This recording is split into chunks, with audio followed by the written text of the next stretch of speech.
Good morning. Chris Worden here. Andy Jones-Wilkins. And I'm Aaron Barber. And we are here to talk about the next race in the Sonoran Desert Cup Series, the Mesquite Canyon 30K, which will be taking place this weekend out at the White Tanks Park. AJW, when was the last time you ran out at the White Tanks? Last time I did Mesquite Canyon 50K, I think it was maybe 2006 or 7, something like that. Yeah. Okay. It was a while ago, but I love it out there. Man, what a great regional park. Yeah, it's the only issue with it for me personally is that it's just on the other side of the valley for me. So I actually oftentimes will either camp or get a hotel room before this race. But it's Aaron, pretty far out there. It is. Yeah. It's for those of us that live in the East Valley of Phoenix, it's way west, but it's still nice to have this as yet another park in our backyard here. Aaron, have you been out to the course yet this week? Yeah, I've been out. I was out on Sunday for a while, and I'm actually going out today again. That's right. One of the features. Let's just jump right into this sidebar here. And this is one of the things I love about the Mesquite Canyon races is you had an event out there on Sunday. Can you talk about what this was? Yeah, we had to get all the water up to one of the remote aid stations. So Friday we'll bring all the equipment up, but we have to lug up 20 aquatainers, 6-gallon aquatainers, and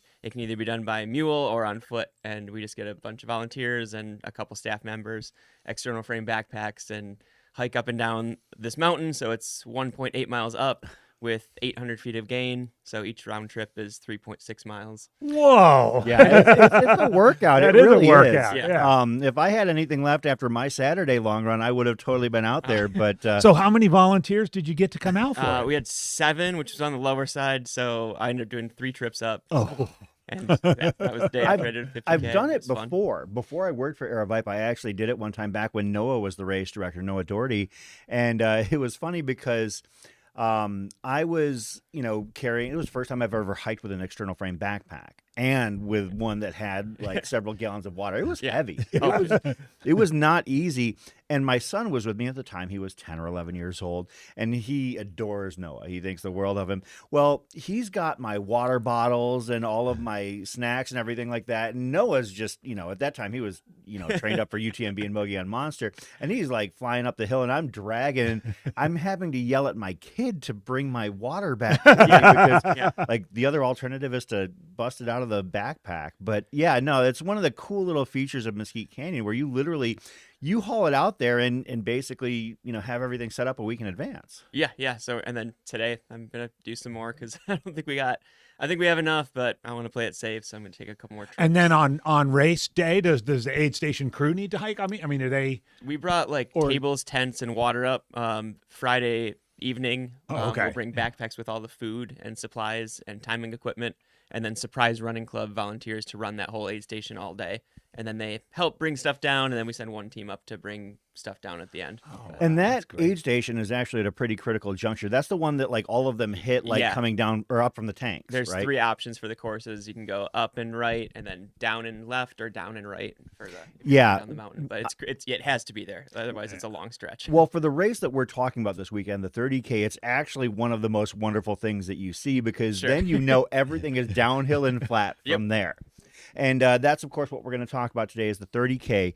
Aaron, how many runners do we have looking at the race this year? In the 30K, we have 104 runners in the 30K, and we cracked 500 for the event. Just over 500. There you go again. You got that 500 number. Yep. It seems to be a pattern with the Sonoran Desert Cup races this season. And one of the things about this race also is that the weather has started to normalize. We're starting to get into the heat, and we'll talk about some of the interesting sidebars that are going to be going on at Mesquite Canyon this weekend. We'll definitely, I guess, have some breaking news here in a little bit. But one of the things I love about the Mesquite Canyon races is that it does bring everybody out. It's like their first time, really knowing that things are going to be warm out in the desert. Yeah, and we're actually looking at a cooler day. It might be the coolest Sonoran Cup race. And it's in March. But well, and also it looks like Friday might have some rain. I've noticed that's our setup day. Of course, the first rainy day of the month, and it's your setup day. Which is fascinating because the physical geography of the White Tanks is literally that these tanks, these pools, tend to gather a lot of water. So there might actually be water on the course this weekend. Correct. It's going to be kind of interesting. It is. Yes. It is. And it's just, I mean, if the 7th race overall in the Sonoran Desert Cup, we've had after a flurry in January and early February, we've had a little bit of a hiatus. I don't know, you haven't had much of a hiatus, but a little bit of a hiatus. And this is the 4th in the spring series, then a little bit of time, and we hit the Dam Run. So, I mean, reflecting on the series as a whole, for me, I mean, of course, we still got the 7th. It has been cool, as I mentioned, the 500 runners, and it seems as though there's a tremendous amount of momentum now for these 7 races as a group, and I think it's just been wonderful for the community. Absolutely. Aaron, what is the mindset, or what you've been hearing from runners, the fact that we do have kind of a series baked in now, have they been pretty receptive to that? Yeah, I think just focus on that slightly sub-ultra distance. It's a bit more fun for some people that don't want to just go out there and kill themselves. I mean, you can run the 30K and still enjoy your day. Well, yeah, right. Normally I would be inclined to agree, but this 30K is one of the tougher sub-ultra races you'll find here in the Phoenix area. Chris, Absolutely. let's dive into the course. Absolutely. Can we pull that There up? we Phil? go. Thank you very Thank you, much. Jordan. All right, Aaron, can you walk us through this as we go here? We'll pull this up. Flat to start, and then very mountainous, as you can see after that. So there's a critical turn, maybe a mile into the race, coming up right here. And then you got like gentle downhill. This trail is really wide. This is beautiful here, this section beginner-friendly of type trail. stuff. And then you're going towards the sunrise too over the valley. It looks pretty great. You can actually see some, like, you have great views of Phoenix proper as yeah. you look to the east. One little climb right here on Mule Deer Trail where you go over this foothill, but that's just a precursor of things to come. Flat until you get to this little out and back to the aid station. Everyone has to do the out and back to the aid station. And then after the aid, you have 2.5 miles and 1,800 feet to climb. Yeah, this is where things get really hectic and hairy for a couple reasons. And Number one. Yeah. This looks flat right here. This is not. It's just not flat. This is uphill. Look at this grind too. And then it never stops. Like, this is a steep section, but then it'll flatten out and you think you're done. Then it's another steep section. Flatten out, think you're done. And this is known as Goat Camp. Goat Camp climb, yep. And I can speak from personal Yeah, experience. it's steep right there. Oh, look at that. And then right around this corner, you're basically done. That's kind of where I feel the summit is. Then It's such a great feeling to cross. yeah. that. Now you're up on like really smooth single track. And this is a great section. This is one of my favorite section. The reward on this course is wonderful. Yeah. It's that first half of the course that is genuinely one of the most brutal climbs. And it's not just like that it's a steep climb. It's rugged. It's chunky. It's gnarly. It's hard to run. This is a smoothish descent down to Mesquite Aid. This part's not too bad. Then once you hit the aid station, it gets a little bit more chunky, but you can fly on these miles. And then it starts to get a little bit more technical in this section. And now you've already hit the aid station, and that's a pretty rocky part. And then you hit Waddell Aid. That's 2 miles to go. And fly on home. Pretty smooth trail after this, and then it's all downhill from here.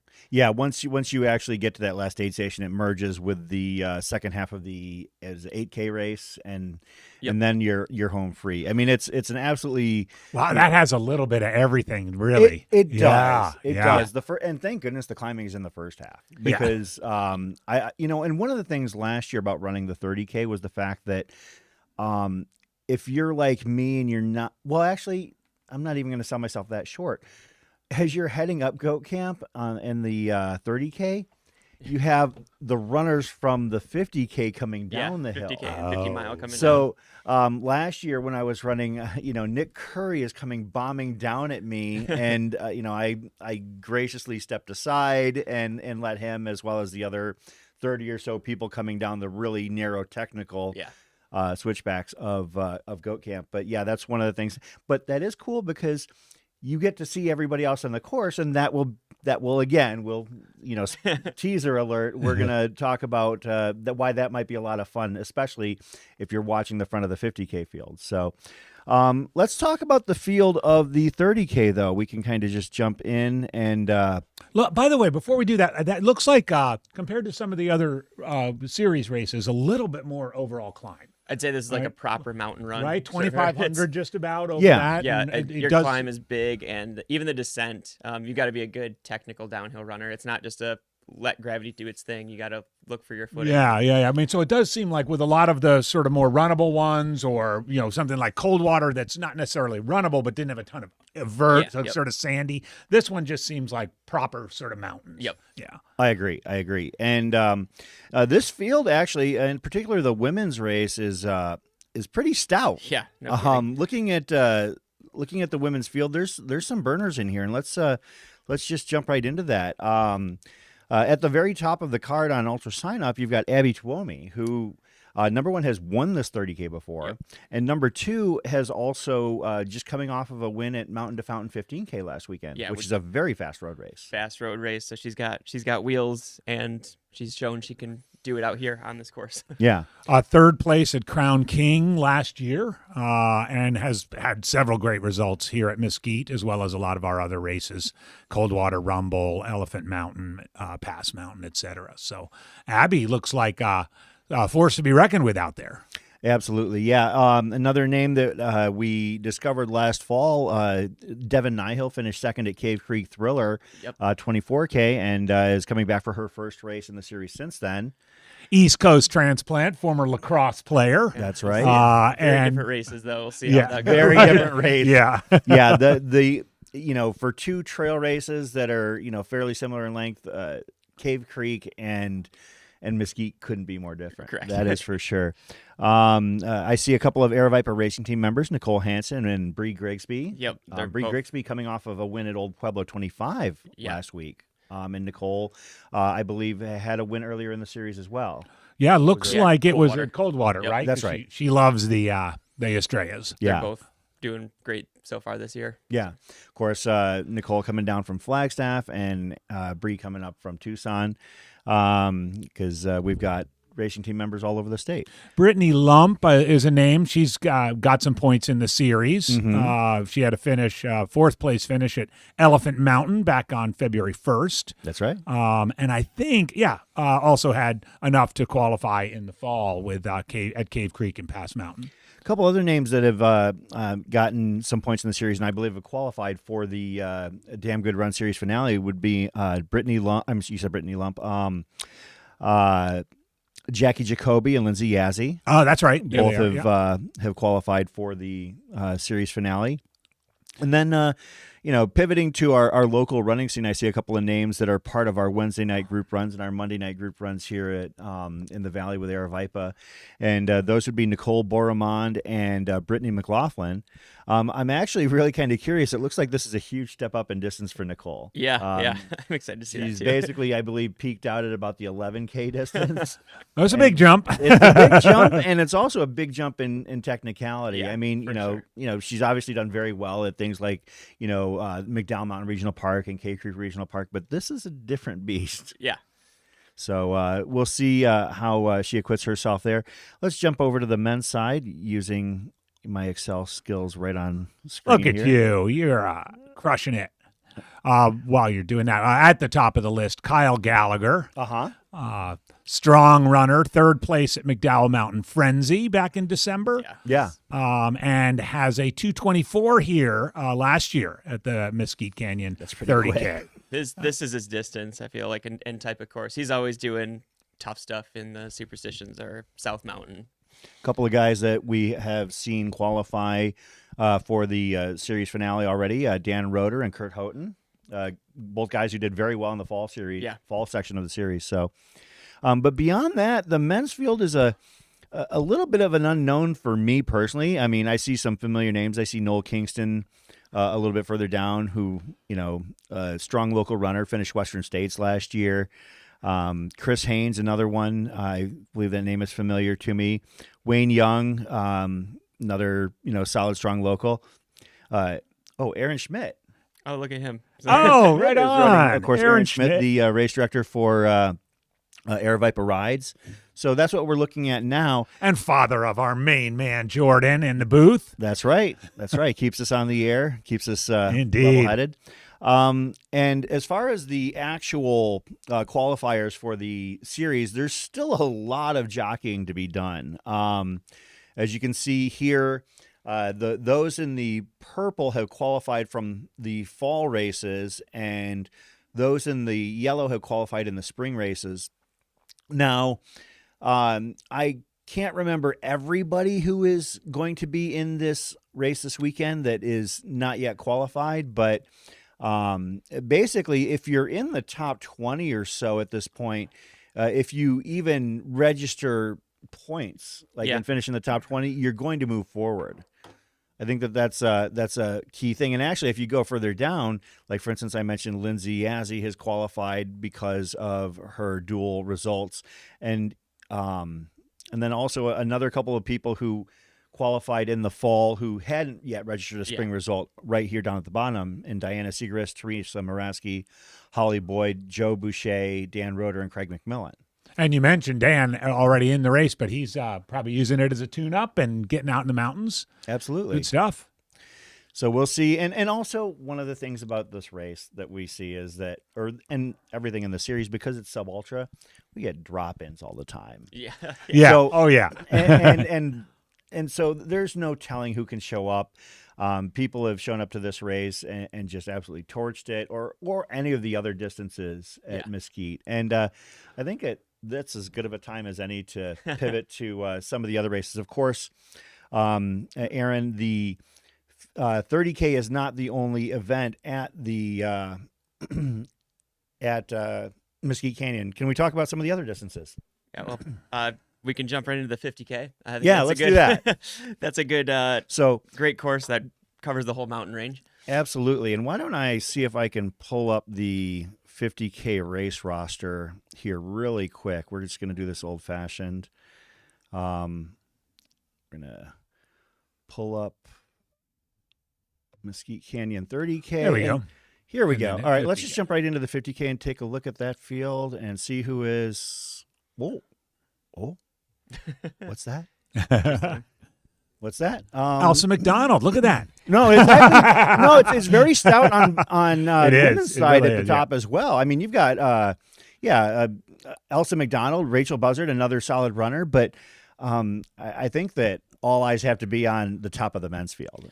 And it's not just one, but two runners that are of pretty solid reputation. Of course, the big news around the water cooler, so to speak, has been the fact that Jim Walmsley is jumping into the race in the 50K. Yeah, it's that's pretty fun. That's a first for me. So. So he obviously, as you can see, he has a result in this race. He's run it before, but it's been 8 years since he ran an Aravaipa event. Okay. Cool. So the last time he ran one was the last time he and I raced, which was the Kendall Mountain Run 2017. Okay. Now, he beat me by 2.5 hours, and I finished in 4 hours, but, that was... that was the last time I was able to go toe-to-toe with Walmsley. So I won't be actually in this race. I'll be doing the 30K myself. But what was that reaction like when you found that out? I kind of had an idea before because the dirt series in general, all the Sonoran Cup races are sponsored by Never Second, and as is Jim Walmsley. So talking to Bill and Ryan at Never Second, they had mentioned the possibility of him coming out for either Mesquite or Damn Good Run. So I was kind of like, I'll believe it when I see it. Kind of thing. But then he popped up on the entrance list, and here we are. And I think it's interesting, actually, to think about Jim and where he is in his career. I mean, this will be the first time he's pinned on any bib since Western States. I mean, well, he dropped, since UTMB. Yeah. And the first race he'll finish since Western States. And so he's been banged up with a knee, or he was banged up with a knee injury, returned from France, spent the winter in Flagstaff.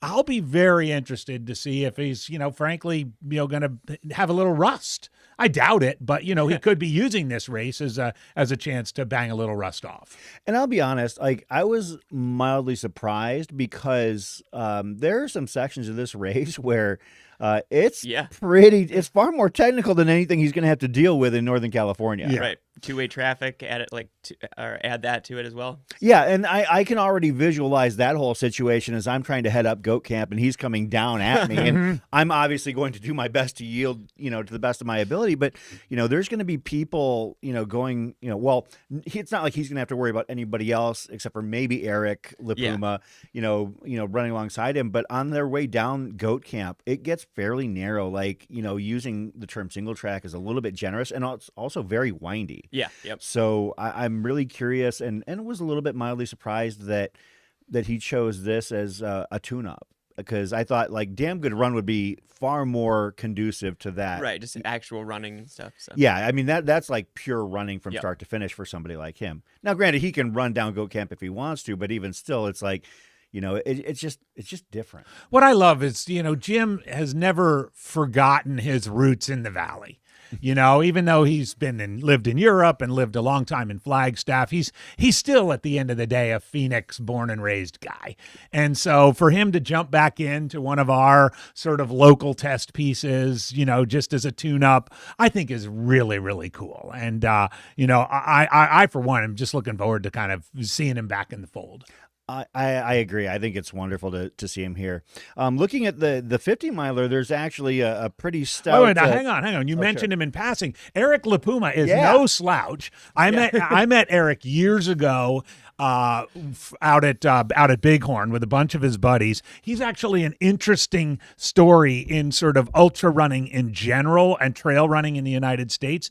He's a West Coaster who's moved east. He races and trains in Vermont. Yep. He loves the burly, rugged Beast Coast trails. And while certainly Jim's going to be the favorite in this race, Eric has chops and has tested himself at, the world champs in Austria. And he's thrown into this race. By the way, when did Eric sign up? Oh, I didn't notice that one until Jim signed up. So. Well, so it probably was fairly recent as well. And also Eric getting that Cocodona training in. Yeah. So, yeah. Looking at the 50 miler, I see at the very top, you've got three guys who I'm very familiar with, two of them, and one that I learned a lot about last month.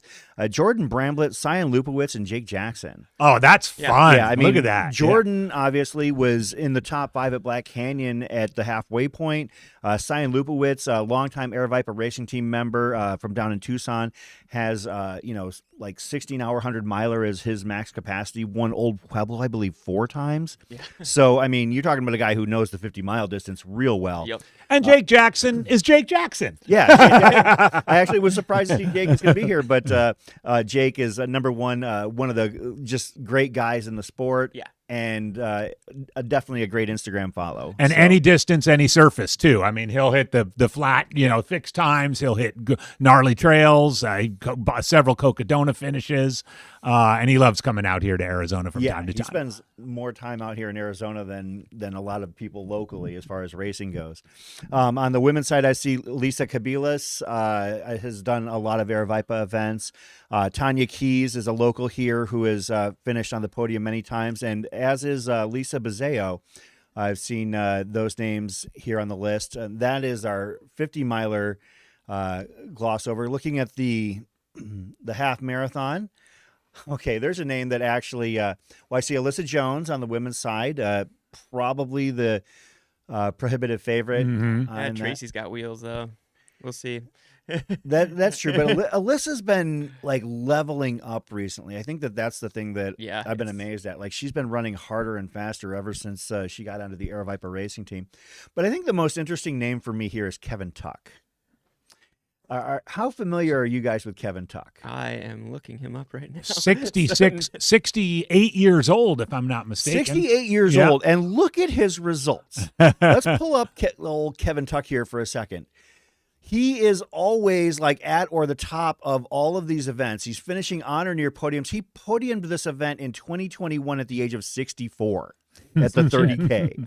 I mean, he ever since I've been running locally, Kevin Tuck has been getting done with his races a lot faster than me. Now, he loves that sub-ultra distance, and he finishes top 5 at pretty much every race. Look at that. That is fantastic. And has been in his 60s. Yeah. In his 60s, he's always at or around the top of these podiums. And it's just, Kevin Tuck is truly a marvel. And whenever I see him out there, it's a reminder that this sport is made for everybody if you're willing to keep up at absolutely. it. So, absolutely. On the 8K, the 8K is a pretty quick out and back. I'm not familiar with too many of these names. I know David Brewer.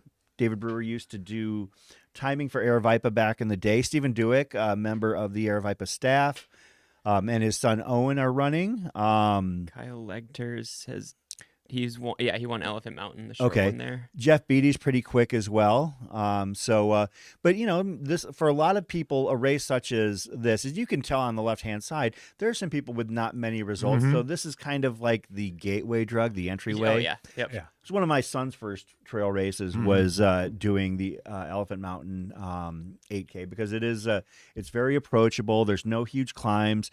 For those who are used to mountain running, it might not be their cup of tea. Yeah, it's pretty flat and fast. It's a time trial, is Yep. what it is. But look, 116 entrants. I mean, this is what you got to love about this. Everything in the series, and I know, Aaron, you really pride yourself on this, is these multiple distances, a great festival atmosphere at the start finish. I mean, you do that again at this one, right? Yeah, Is there there like you go. the sort of the classic kind We'll of have everything there. Yeah, Yeah, the whole Yep. routine. Yeah. If you have not been to one of the Dirt Series races, I mean, it is just a fun time. Whether you do the 8K or the 50 miler, or in the case of Coldwater, the 100 miler, it's just great stuff. Just fun. Aaron, is the coffee van going to be there? Always. Yeah. All right. She's- What is her name again? her Karen is her name. She goes by Gert. It's Coffee on the Run. Coffee on the Run. Yeah, Coffee on the Run has saved my day and saved my live stream at many an event. So.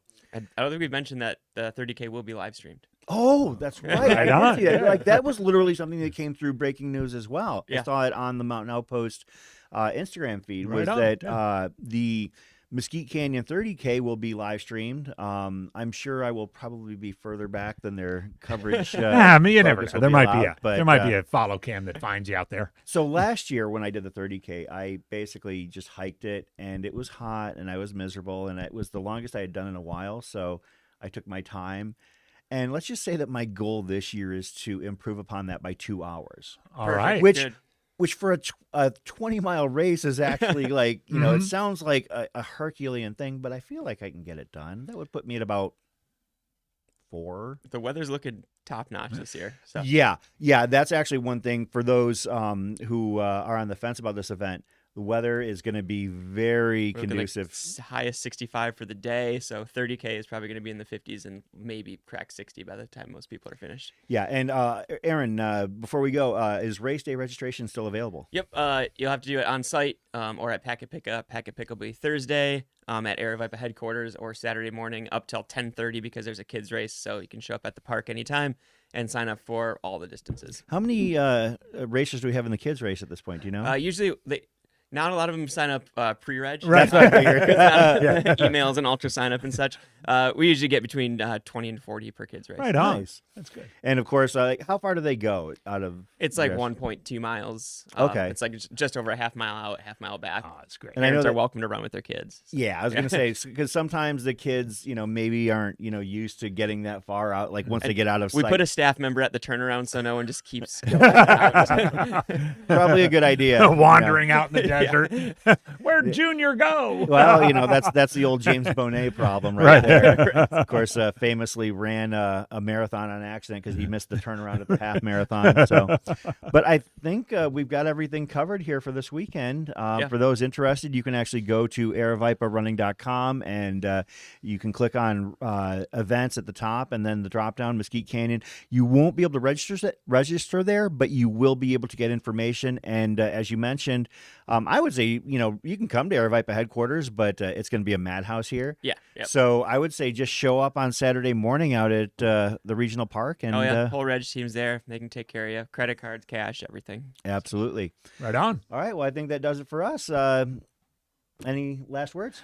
Well, real quick, congratulations on your win a couple weeks ago at Copper yeah. Corridor. Thank you. Oh, yeah. Slayed my dragon of Bryce Brooks. There you go. Well, There you go. so the they came Barber Brooks battle, the Aravaipa bragging rights. Yeah, they came zipping by me as I was doing the 17K, and Aaron was about 60 seconds ahead of Bryce at the point. And Bryce kept it interesting. I will he did. say that. Ran scared the whole time. Yep. yeah, they were not far apart, but congratulations on that Thanks. too. So And that was my first time out there. And Chris, as advertised, that is a beautiful course. Not technically part of the Dirt Series, but a great race on the Aravaipa calendar. And check it out if you haven't been at the race I did. There's an entire loop around Picket Post It's just beautiful. It's great. It's incredible. Yeah, and again, for those not familiar, we're talking about Copper Corridor, which is an event in February. And my favorite thing about that event is how the town just opens up and embraces us coming in. Like, there's no apprehension. The locals are totally in tune. They love the fact that we're out there, and hitting their restaurants and their bars and their shops. And the feel is that one that that you're appreciated for being there. Yeah. So big things coming for that race. So stay tuned. All right. Good to hear. Good to hear. Stay tuned. Well, that does it for us. I guess we'll probably be having a wrap-up show next week as well. Right. Yep. So hope to see you out there this weekend at White Tanks Regional Park as part of the Sonoran Desert Cup Series. Cheers, everyone. We'll see ya.